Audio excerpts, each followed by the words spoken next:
any tip from my Pizza Hut job was like more meaningful than like any amount of money that I've made like recently. Yeah, but where was that money going straight to once you got it? Babes. Screw those guys. If you're in the comments right now, yeah, screw you, bro. Don't even leave a comment, okay? Alright, what's the time, Jack? It is Like 2:30 right now, 2 a.m. 2:30 in the morning. Just wrapped up a client call. Cooking up. Might get another like referral-ish client. But it's been a long ass night, honestly. Like, I still got a lot of work to do as well yeah, when I get home, man. heaps of work. Screw this. And then you got to clock in at your job at MD's, right? That's Macca's. right. McDonald's. Fries in the bag type thing, you know? And then I have a call at 9 a.m. So I gotta. Oh. Wake up for that. Yeah, but caffeine is gonna be your best friend. Second crasher. This is the setup that we've been doing recently. The uni room. We had this guy come in. New office, security guard came in. Well, the security guard came in and like Scared we're on a call. Scared the hell out of us, bro. Business partners. And I was just like not in the headspace, bro. I was like not expecting. I was like, holy shit, am I gonna be like arrested or something? And then like the guy was like, show me your IDs, your student ID. Like I fucking dropped out. Oh, but technically you did still work. You did used to go here, so. I told him that. But Jack's a student, so he showed his ID like a good boy. Hey. And then there was me like happy, like, oh, I don't have a photo of my ID. He's like, be honest, are you actually a student? And I'm like, yeah. He's like, okay, I trust you. By the way, you can have a guest as long as you're accompanied by a student. And Yeah. I was like, oh. So why did he okay. even? And then I felt really guilty, and I was like trying to find the guy and like apologize, but I guess he's gone. Be honest, but lie to your parents. It's fine. Hey. Get some McDonald's. I ain't getting that. Oh, McDonald's had a fun. Bro, it was so scary. When you're here by yourself, it's scary as hell. Lock in, bro. Can you press that thing? Good work, bro. Good work. Oh my days. Is this gonna get fried if I take it in an elevator? Is it gonna get fried? Yeah, isn't it like a thing? What is it, a freaking microwave? I'm not sure, G.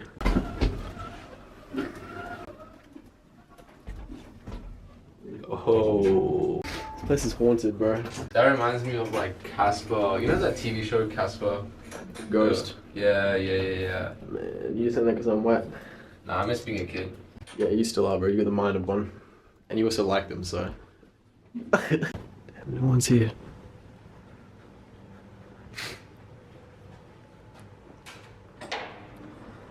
Thank you, bro.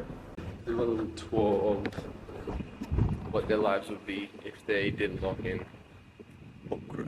Oh, this is spooky. Yeah. Might get robbed, might get shanked, might get shivved, who knows? But, you know, we got some work done, went live on IG. It was an interesting live. Bro, I feel like half the times we're so like locked in, and then probably 60% of the time we're just like brain rotting with like something going on. It's either scrolling on TikTok, scrolling on Reels, and then all of a sudden we're like, we need to lock in, like we need to make money. And it's like, I feel like we need to like rewire our brains, but it might be too late for that. Yeah, you're cooked, bro. Yeah, you're not gonna be able to help that. Yeah, like I'm trying to be more like TJR, you know, where Yo. and it's like You have picking up the phone and go like, You have to get rich first before you can act like that. yeah, facts. Hey Jack, tell them something more about you. Hey. They'll be nice. Who's this sexy white boy? Hey. Bro, I feel like we definitely need to be doing more work like when we're actually in there, because what happens is we just hop on calls most of the time with clients and stuff, and then we already have work before those calls happen. And then when we hop on the calls, we get more work assigned to us. And then afterwards, I don't know, my brain kind of just gets fried because the calls take like an hour, like they take like 30 minutes, 40 minutes. By the end of it, like we've covered like 5 different things. So we should probably be more succinct and stop. One thing I will say, if you're in a position where like you're actually making money from your clients and shit, focus on trying to get yourselves out of as many calls as you can. Like, first of all, sales calls have a sales team, right? Second of all, get a sales manager that takes the calls that manages the sales team. Because believe me, as Jack said, the more calls you take, the more fried your brain will get, and the less time you have for like the more overarching High tasks leverage in the stuff, business. you know? Yeah, high leverage stuff. That's low key. That's true, to be honest. Because I feel like I got a decent amount of work done there, but it was also some just brain rotting.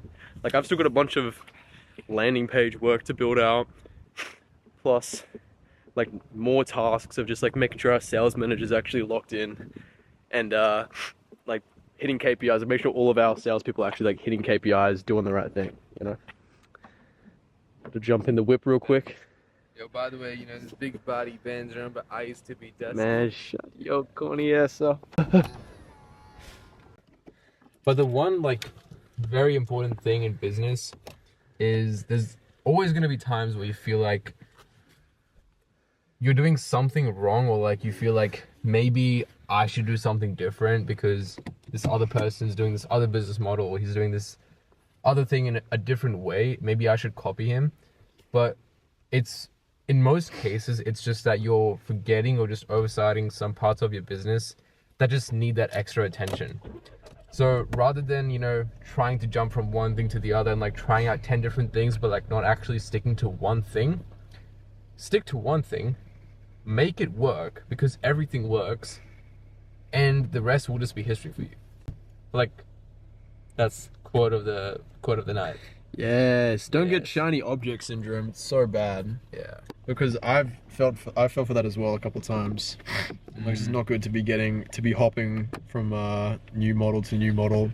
It's not even like business model to business model. I feel like that's overused, because most people who have a decent head on their shoulders won't like switch from business, but they won't switch from like, you know, SMMA to like drop shipping. Like, that's just dumb. Only like the absolute like really new people to online business would do that. But something that can get you when you're a little bit further into, you know, whatever business you're doing. Like, obviously me and Gresh and I run an info product operating marketing agency, or an info product agency, I guess. Yeah. So there's a lot of people in this niche who are doing like really good numbers, like running up clients, like selling a bunch.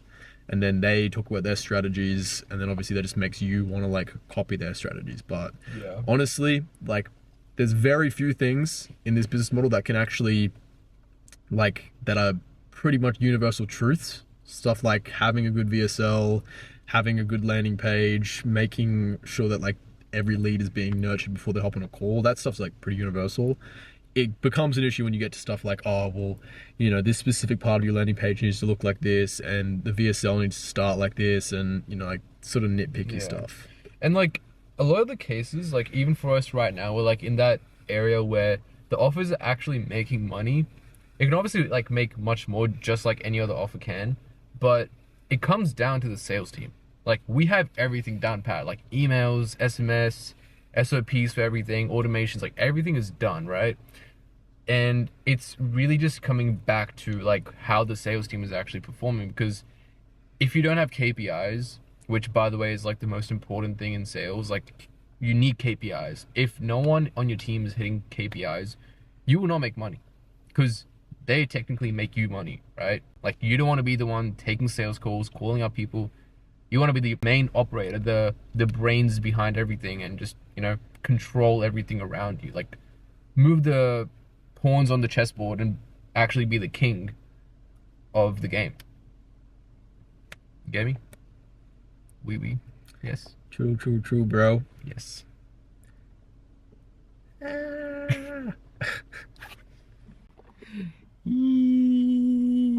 That's so getting clipped. Oh. How does Brez do that shit? Like, Yo, that's crazy, bro. You're not TGN or TJR. You're not him. Yo, what business model are you in, bro? Freelance brand scaling. Freelance brand scaling. Freak? That's what Diddy did, right? Yeah, I was thinking of starting OFM. Like, remember that time I was like, yo, should I just do OFM on the side? I was never thinking about doing that. That was him. Yep. I was never going to indulge in that, bro. Yeah, because like one of our sales reps at that time, shout out to you, Christian, Man, He used to work on OFM offer, and it was he, a like, guy as well. Yeah, It's the worst part. we can't name that guy. No, but like I was genuinely considering, but then I was like, hold up. I think like I'm worth much more than that, and yes, you can make a shit ton of money with that. Once again, like you can make money with OFM as well. Like there's so many things that actually work, but you got to do what aligns with your morals, your values, and honestly, continue what you started. That's the biggest thing, because a lot of the times, even for me in the past, like with my other agencies, I didn't actually put in much effort. Like compared to what we're doing now, I probably put in like 0.001% effort into it. And that's why it didn't make much money, but luckily, met you at the gym and we just ran shit up. Luckily, I saved you, bro. I saved you, little bro. Kinda did, yeah. Would have been a delivery driver still at Pizza Hut. That's straight up. You've been putting pizza in a box, right? Yeah. Yeah. Bro, there used to be like this one customer that just called up the store once and he was like, "You put the wrong sauces on the pizza." And the owner was just like crashing out. He was like, "What the hell is going on? So many refunds." And I was just there like, bro, damn, like I delivered that person pizzas and I crushed his box as well. He's not complaining about that. Like it's the sauces on the pizza. It's actually wild. That is crazy. He's complaining about that. Yeah, like those days I used to like drive in the rain in like the storm in flooded roads to deliver freaking pizza, and then finally this one angel like at the doorstep, "Oh, you're working so hard." I'm like, I don't have a choice. Oh, and then your slave. and then she gives me like $10. Bro, those tips, I'm not even kidding, even if it was like $1, like if it was coins or notes, it didn't matter. Any tip from my Pizza Hut job was like more meaningful than like any amount of money that I've made like recently. Yeah, but where was that money going straight to once you got that? Babes. And clubs and alcohol. Anyways, we're gonna dip. We're gonna go head home and get some sleep, kind of. And yeah, let us know in the comments, by the way, like what you guys want to actually see from us, because Nah, screw them, bro. I know what we want to see. okay, cool. Screw those guys. If you're in the comments right now, yeah, screw you, bro. Don't even leave a comment, okay? Unless I re-upload this on my YouTube channel, then definitely leave a comment on mine. Get out! Screw you, bro.